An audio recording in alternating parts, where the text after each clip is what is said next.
Halo rekan-rekan mahasiswa, kita berjumpa kembali dengan saya, Yai Sriwatini, dan kita akan melanjutkan materi mengenai pengukuran. Di video part pertama, kita baru sampai pengukuran, pembuatan alat ukur dengan skala data ordinal. Nah, sekarang bagaimana kalau skala datanya interval? Jadi seperti apa alat ukur yang kita buat?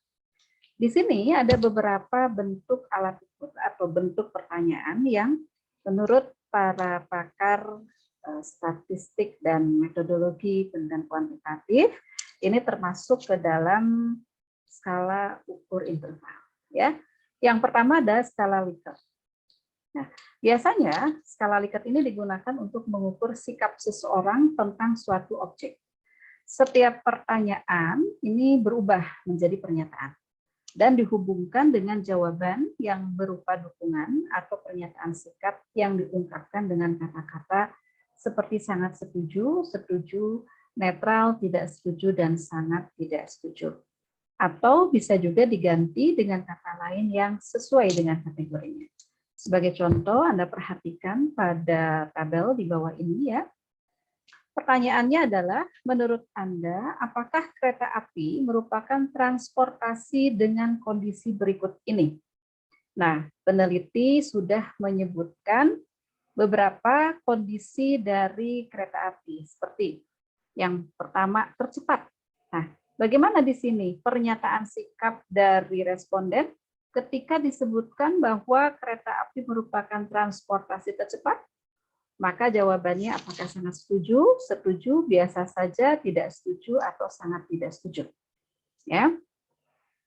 Kemudian kita juga bisa tuliskan kondisi kereta api misalnya termurah, ternyaman, teraman, atau terbersih. Ya.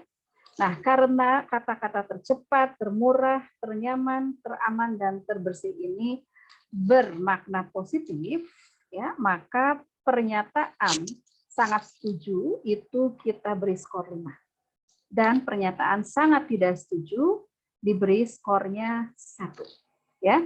Berbeda jika pernyataan tentang kondisi kereta api ini kita buat dengan nada negatif.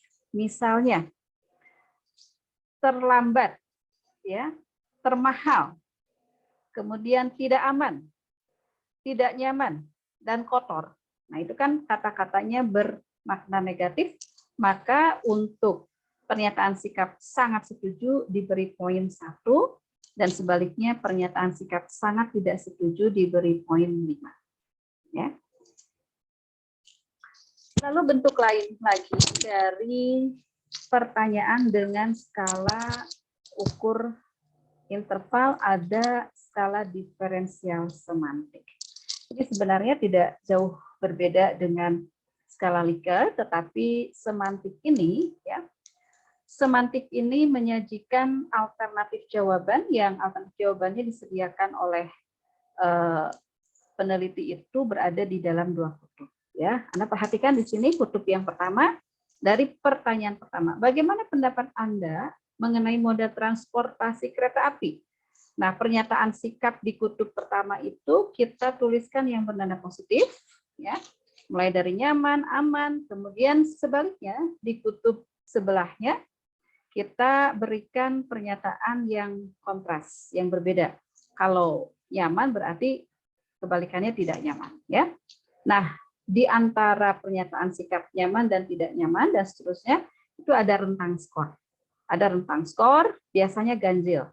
Boleh 5, boleh 7, boleh 9. Jadi kalau kita buat dalam rentang 5, berarti angka 5 ini lebih mendekat kepada nyaman, ya, dan angka 1 lebih mendekat maknanya kepada tidak nyaman. Berarti kalau begitu angka 4 apa maknanya? Angka 2 apa maknanya? Ya, nah seperti itu. Baik.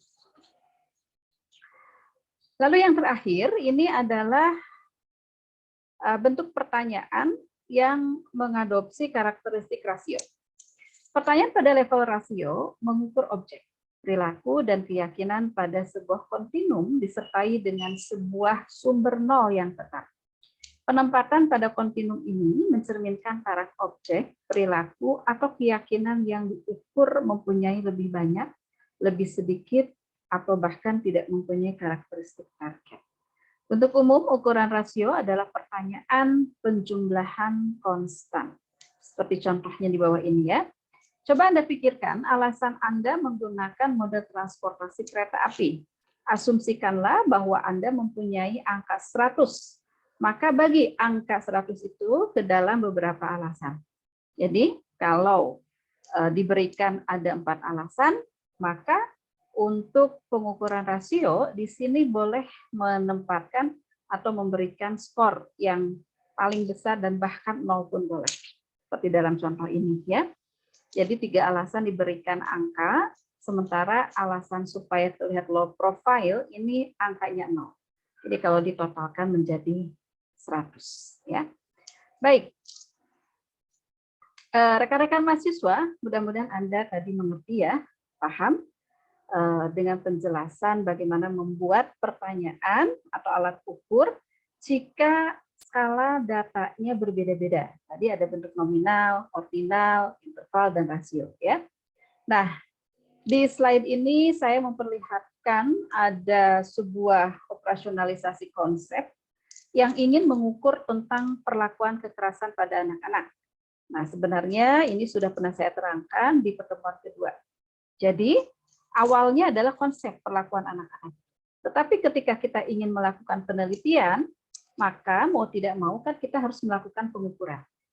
Oleh karena itu, konsep perlakuan kekerasan kita harus ubah dulu menjadi konstruk. Artinya, kita mengoperasionalisasikan secara detail apa yang dimaksud dengan perlakuan kekerasan pada anak-anak. Maka kita cari definisinya yang tepat, lalu kita cari komponen-komponen atau bagian-bagian atau dimensi-dimensi dari kekerasan. Ternyata ada kekerasan fisik, ada kekerasan verbal. Ya. Nah, supaya tidak salah dalam menentukan indikatornya, kita lebih baik mencari juga tentang definisi apa kekerasan fisik itu. Sehingga berdasarkan definisi inilah kita menentukan indikatornya. Ya, begitu juga ketika mencari indikator kekerasan verbal, maka sebaiknya kita cari terlebih dahulu definisi. Ya. Nah, tergantung kita nih, kita mau mengukur perlakuan kekerasan ini dengan skala nominal atau skala ordinal, interval atau rasio. Nah, ini akan berdampak pada kita membuat pertanyaannya. Ya. Jadi mau tidak mau seorang peneliti memang harus sampai pada membuat pertanyaan. Karena ketika sampai membuat pertanyaan, maka sudah tuntas kerja kita ini mengubah konsep menjadi variabel. Ya. Nah, karena memang dalam penelitian itu yang diukur adalah variabel. Gitu ya. Jadi bagaimana kalau tidak sampai pada pertanyaan? Berarti tidak akan terjadi proses pengukuran. Karena itu wajib hukumnya membuat pertanyaan. Baik. Nah, pertanyaan ini bisa mengembangkan dari indikator, ya, seperti nominal misalnya, ya. Yang pertama, perlakuan kasar fisik apa saja yang biasa dilakukan orang dewasa kepada anak-anak. Nah, oke, ini indikator-indikator ini boleh masuk dulu ya sebagai alternatif jawaban. Tapi nanti setiap indikator boleh dikembangkan menjadi pertanyaan yang berlainan, misalnya, apakah Anda pernah dipukul oleh orang dewasa? Nah, ini kan jawabannya yes or no, ya, atau tidak pernah atau belum pernah. Nah, itu kan bentuk dikotomi nominal, ya. Apakah Anda pernah ditendang oleh orang dewasa sebelumnya, ya, atau tidak? Itu nominal. Dan nominal tadi bentuknya ada 3 ya, bisa dikotomi, bisa pilihan ganda, atau bisa daftar periksa. Gitu, ya. Lain lagi ketika Anda menetapkan skala datanya ordinal, maka bentuk pertanyaan pun harus disesuaikan dengan skala ordinal. Begitu pula dengan interval atau rasio. Ya, mudah-mudahan Anda bisa memahaminya sampai di sini.